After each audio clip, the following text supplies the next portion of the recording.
কালকে রাত 11:30টার সময় শুনছি যে ওই নাইম আছে, নাইমা এসে আমার বলছে যে ভাইয়া গাড়ি অ্যাক্সিডেন্ট করছে, সে আর নেই।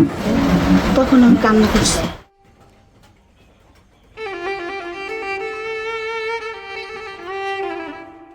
বলছে যে ওই ডাক্তারের কাছে যাইতে আছে, এটা বলছে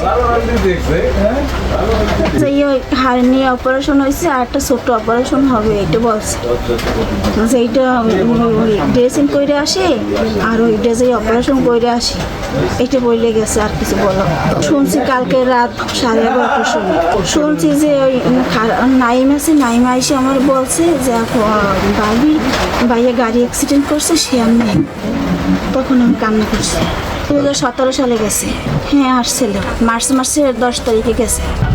আমার হাজব্যান্ড দেশে নিয়ে আসেন, বাংলাদেশে নিয়ে আসেন।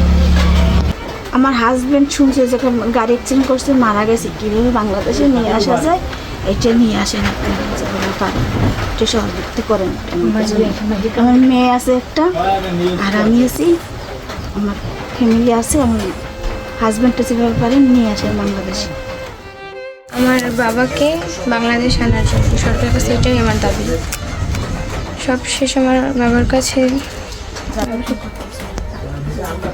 5 দিন আগে কথা হয়েছিল। আমার বাবা খুব অসুস্থ, অপারেশন হয়েছিল। আমার ভাইয়েরা সে সৌদিতে মারা গেছে, সে বাংলাদেশে আসুক, এটি আমাদের সরকারের কাছে দাবি।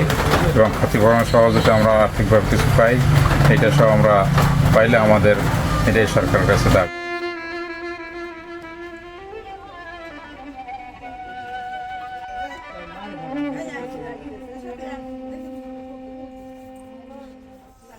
তার একটা বাচ্চা আছে, তার পরিবার আছে। সরকার থেকে যে আর্থিক সহযোগিতা পাইলে তারা চলতে পারবে, ভালো থাকতে পারবে, এটাই সরকারের কাছে আমাদের দাবি। 2017 সালে গেছে, কিন্তু এই মার্চ মাসে আবার আসছিল, আবার মার্চ মাসে গেছে। এখন শুনছি সেখানে গিয়ে মারা গেছে।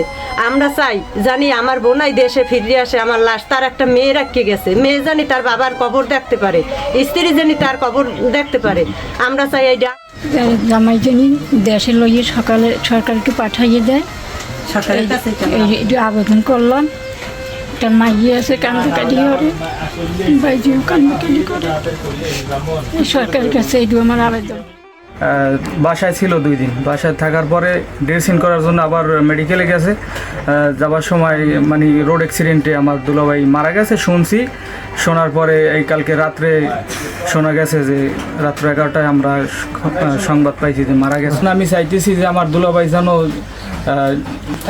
তাড়াতাড়ি দেশে ফিরে আসে, যেন লাশটা আমরা আমাদের কাছে দাফন দিয়ে রাখতে পারি। আমরা আমার বোনের মেয়ে একটা, যেন তারা লাশটা দাফনের কবরটা দেখতে পারে।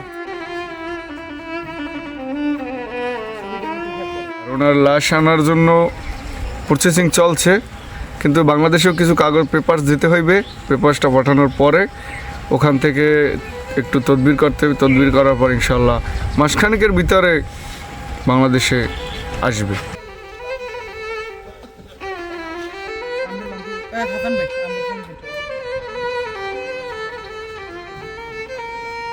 ছবিটা